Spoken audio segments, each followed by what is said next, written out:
Hi, I'm Stan Haynes here at Central Park, still baffled at the size of horses in real life. I grew up watching them on TV, and Mr. Ed really had an attitude, but ultimately, when the credits rolled, everything was just fine. But look at this big fellow over here. Isn't he majestic? He's a part of a horse-drawn carriage. And I'm here to speak to someone who pilots a horse-drawn carriage. Thank you very much for taking time out of your day to speak to us. Your name, please? Jill. Jill, good morning. How are you today? All right. I must say, I'm very jealous of the hat. I have a large dome, so finding cranial accessories for me is hard enough as it is. It's why I wear this, because there are no Mets caps my size. Yeah, we kind of dress for the style of the job, so I like to fit in with, what I'm doing. I had one red feather, but I found a pigeon feather I really liked the other day. It's kind of got some, designs in it, almost like a checkerboard, so that's what I go with. Because it's sort of not dissimilar to the kind of hat that, what's the name of that one deity in the voodoo pantheon that the Bond villain... Baron Samedi. Yes, that's like a cool Baron Samedi hat. Okay. I was going to make a Al Jorgensen ministry reference, but no one ever gets that in this day and age. What led you to pursue this? Did it beckon you? Did you fall into it? I grew up riding horses as a kid, and so I've always kind of been a horse person. I was working in an office not too far from here. It's not really what I wanted to do, but, you have to make money. And I would always kind of walk by the horses, and I was, thinking about it and didn't really know what was going on with it. In end of 2013, I heard they were talking about banning the carriage horses, and I didn't really know anything about it. So I did my own investigation, started talking to the drivers and visiting the stables and all that. I was like, well, these horses seem pretty well cared for. But after everything I'd been going through and learning, I was like, I kind of wanted to be a driver. So eventually gave it a try and thinking this isn't going to work out. It's going to be a part-time thing. And I stuck with it. It's been 8 years later, left the office and plan on staying with it. That's astounding. You see, the good and the bad news is it's all in your hands. And someone decided to empower themselves and exit Cubicle Nation. God bless you. I'm still stuck there.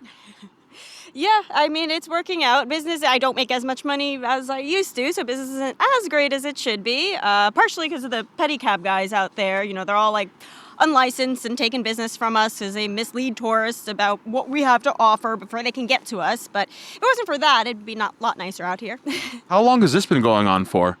It's really probably been about 20 years, but it's gotten really bad in the last couple of years. The city had moved us into these new locations inside the park where we're basically on top of each other at the pedicabs. So they stand right in front of us. We can't leave our horse, just, walk over to the customer. And they mislead them in any way they possibly can to convince them to get into the pedicab before they can get to us. And this results in things I'll hold up a big poster that's just hey, we're unaffiliated with each other. And they'll get so pissed off that, I've been physically assaulted by them. So have some of the other carriage drivers. There have been bloody faces and things. Just for saying, we're two separate businesses. I started wearing the body camera and carrying pepper spray just in case because of them. Who is in charge of enforcing all of this in the first place? There's a few different agencies. For the pedicabs, it can either be the police department, for general misdemeanors or whatever, and obviously physical assaults. But they are licensed or supposed to be licensed through the Department of Consumer Affairs. Actually, they changed their name to Department of Consumer and Worker Protection, which they are failing to do very much. They're supposed to come out here and make sure that, their licenses are on the pedicab, they're up to date, they have their insurance, they have a license and all of that kind of stuff. They don't really do that anymore. They don't check if they have this illegal motor attached that's actually not allowed to be in the park. It voids their insurance. So what they do is they'll pass the inspection, they'll throw the motor back on, and none of the tourists have any clue. Some of them make a copy of the license and stick it on there. There'll be some, police sweeps every couple of months where they get a big truck to confiscate all the illegal ones. But the issue is they're going to this, lot, and if they come and bring their paperwork and say, hey, I paid for my insurance and everything, they're supposed to get it back. So they are, but the issue is there's no one to check in court that that's real paperwork. So they're showing them a copy, a fake one, getting the bike back, and it's just this, cat and mouse thing going back and forth, and it's just going in circles where, they take them all, they come back. They take them all, and they come back, and we're still kind of, suffering financially. If there was one thing you can change about this clusterfuck of it all to make your life and maybe even the pedicab drivers' lives easier, what would you do? Proper enforcement all the time rather than like 3 times a year. Now, would you say horses say more with their eyes than dachshunds, or about the same? I think it's kind of like horses and cats are kind of similar, where all of the things ways that they express themselves is a lot more subtle, and it's kind of like you have a secret code almost. Like once you know it, it's very clear what they're trying to say. But if you don't know it, it's not like a dog where they're just wagging their tail and okay, they're happy or this and that. And I think like it's just a little bit more like kind of reserved in its own kind of thing where, they'll have their head down when they're relaxed and people think, oh, that means they're tired or sad because that's what a human might do.